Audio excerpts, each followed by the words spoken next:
uma perua do século XVI, uma emergente no reino de Dom Manuel.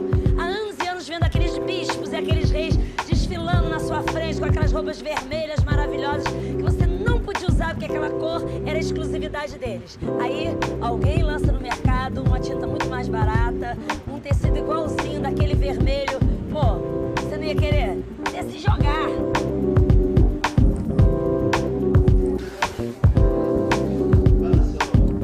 Claro que todo mundo queria. Foi o que aconteceu na Europa no século XVI. Virou moda.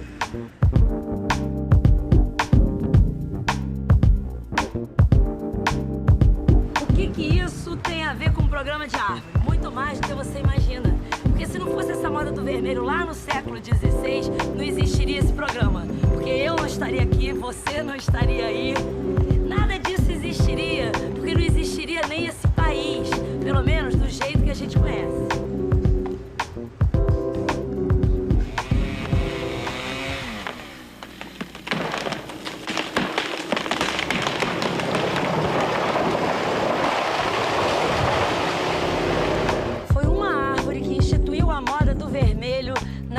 Do século XVI. Essa aí, ó, o pau-brasil. Essa árvore vinha de umas terras recém-descobertas que eles achavam que não tinha ouro, não tinha prata, não tinha nada. Essas terras talvez ficassem esquecidas por lá se não fosse essa árvore, da onde os exploradores tiravam o pigmento que popularizou a cor vermelha nos salões europeus. Os primeiros 30 anos depois do descobrimento, o Brasil viveu exclusivamente da exploração do pau-brasil. Até esse momento, a árvore era a única coisa de valor que os portugueses tinham encontrado por aqui. Em 1501, Américo Vespúcio, aquele do chapeuzinho incrível, descreveu o Brasil assim: nessa costa não vimos coisa de proveito, exceto uma infinidade de árvores de pau-brasil. E visto que não encontrávamos coisa de metal algum, acordamos nos despedirmos dela. Os caras ficaram arrasados, foram embora, decepcionadões. Se bem que o pau-brasil não era pouca coisa, não. Porque o pigmento extraído dele era um dos produtos mais cobiçados daquela época.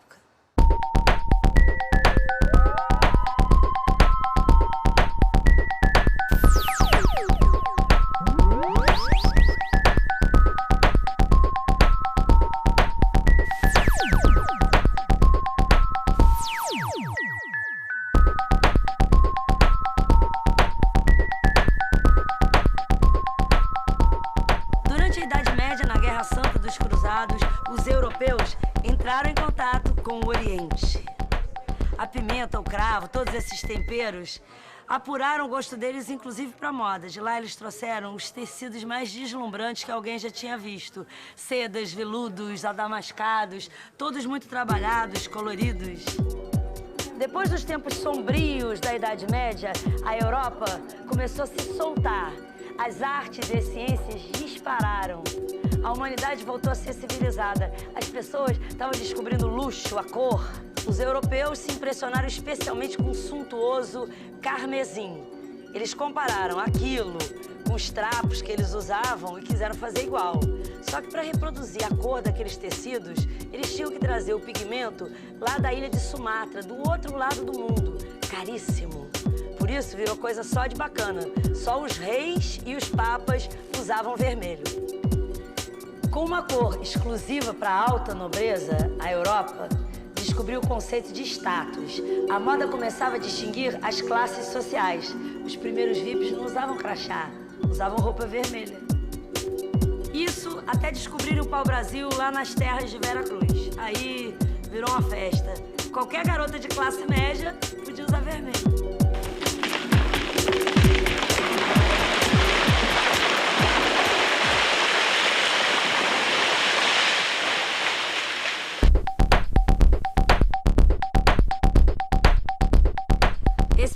Que ocorre em toda a extensão do litoral brasileiro, do Ceará ao Rio de Janeiro, isso já era, isso foi assim. Vê se você encontra um pau-brasil no matinho atrás do sítio de alguém, numa rua em Fortaleza ou no Rio. Mas antes do descobrimento, o Brasil era assim de pau-brasil.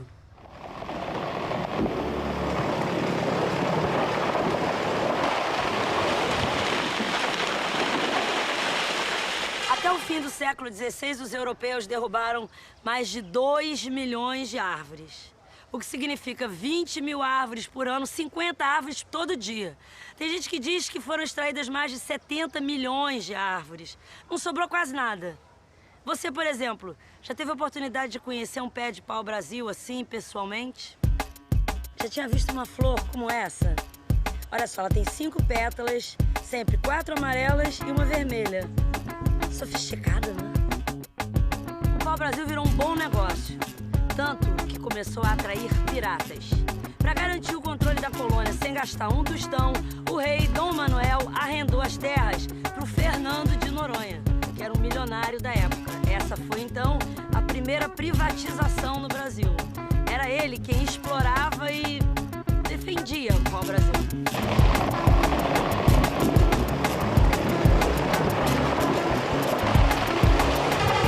O pau-brasil era um bom negócio também para os índios. Em troca das árvores que eles derrubavam, eles recebiam machados de ferro. Quer dizer, os índios daqui passaram da idade da pedra para a idade do metal instantaneamente. Isso que para o resto da humanidade tinha levado milhares e milhares de anos. Com um machado de pedra, eles levavam muitas horas para derrubar uma árvore. Com um machado desse, 15 minutos. E assim, eles podiam derrubar mais árvores e ganhar mais machados para derrubar mais árvores.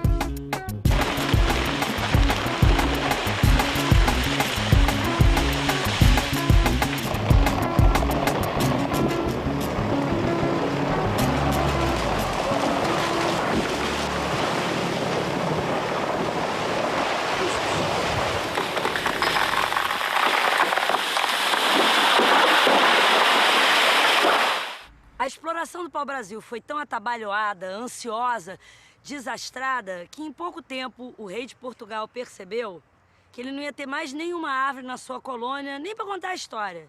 E aí decretou uma lei para regularizar o corte. Aí, arrancar o pau-brasil passou a ser uma sujeira.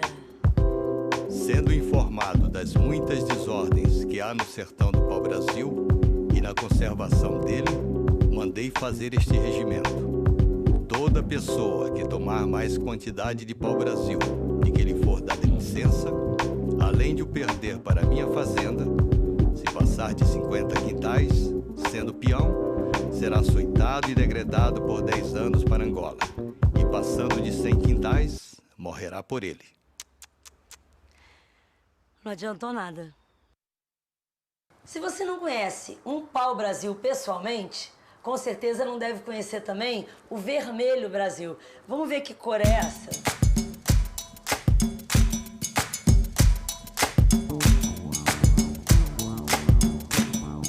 A cor vermelha extraída do pau-brasil é um corante, na verdade, chamado brasilina, que é um composto fenólico que está associado às paredes celulares. Paredes celulares é como se fosse o esqueleto de um vegetal, é o que confere resistência, é o que permite que a planta fique ereta.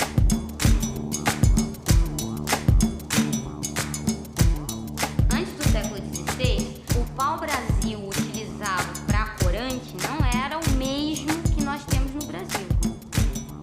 É uma outra espécie de leguminosa que ocorre na Ásia, mas que também produzia essa mesma coloração. Na verdade, a coloração era muito semelhante. Mesmo essas espécies que a gente chama de falso, são num conjunto de falso pau-brasil, que muitas vezes são muito mais vermelhas do que a madeira do pau-brasil realmente, isso não quer dizer que elas apresentem brasilina.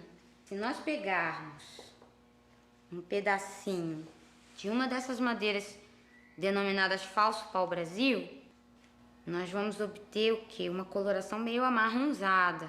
Agora, se a gente fizer a mesma experiência com um pedacinho de pau-brasil, o que nós vamos obter é a brasilina. Até que depois de mais ou menos uma meia hora, a coloração obtida é bem de um vermelho bem vivo. Vamos ver agora a estrutura do pau-brasil no microscópio. Essas maiores são os que nós chamamos de elementos de vaso, que transportam a água. Essas bem escuras são as fibras, que são as responsáveis pela sustentação mesmo da planta. E essas mais clarinhas nós chamamos de parênquima. Essas seriam as células que ficariam vivas por mais tempo na madeira. Um pouquinho de brasilina estaria em cada uma dessas paredes. E o conjunto de células que tem numa árvore vai fazer então a coloração. E com isso, quanto mais árvores, mais corante natural. E foi assim que nós, ao longo dos 500 anos de ocupação do ecossistema, acabamos praticamente com o pau-brasil. Se bem que eu não gostei de falar isso, porque a gente não acabou. Na verdade, o pau-brasil a gente ainda tem um pouquinho em Búzios, ainda tem bastante em Pernambuco.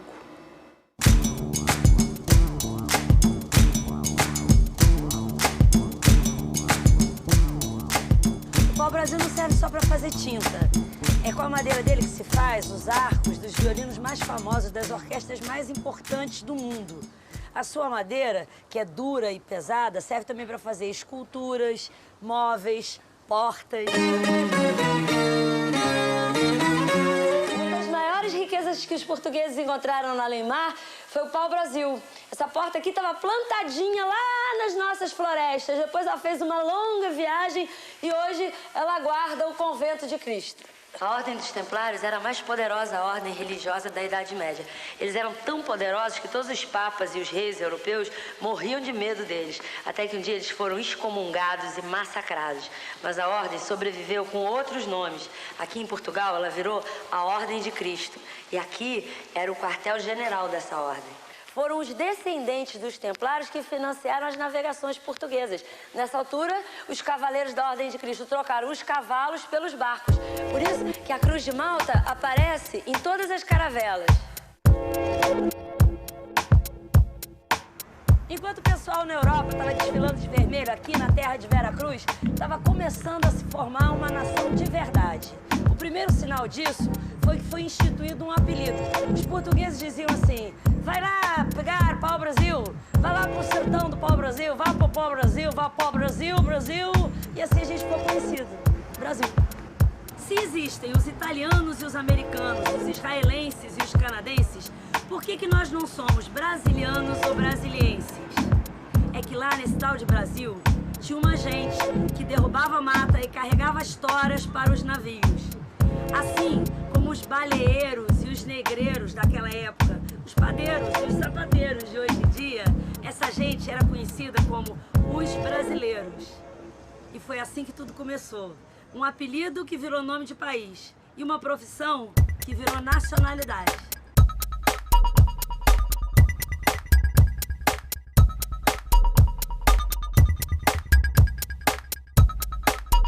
A moda do vermelho permaneceu por muito tempo, na verdade até hoje.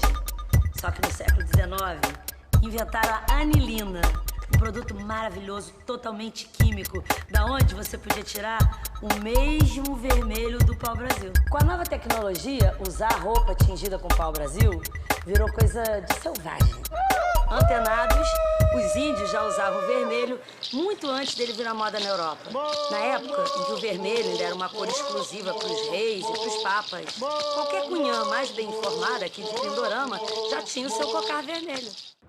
A anilina decretou o fim da exploração do pau-brasil. Mas a essa altura já era tarde demais. Quase não existia mais essa árvore nas nossas matas. Mas não adiantou, o apelido já tinha pegado. Todo mundo chamava a terra de Vera Cruz de Brasil.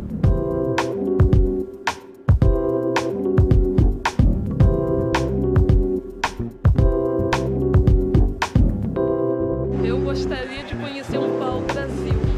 Eu escuto falar, né? O pau-brasil, o descobrimento do Brasil, também.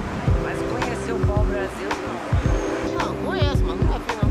É uma árvore, as folhas pequenas, tem uns espinhos, vermelha. Ah, ele é larguinho, assim, o pé de pau-brasil. Como é que é? Vai explicar uma árvore. Conheço da história do Brasil, quando é uma árvore que está em extinção, essas coisas. É uma árvore reta, só dá galho em cima, bem alto, com as folhas miudinhas. E A madeira é vermelhada. Lá em Pernambuco tem uma reserva de pau-brasil. Lá na região canavieira de Recife, Zona da Mata, tem uma reserva, entendeu?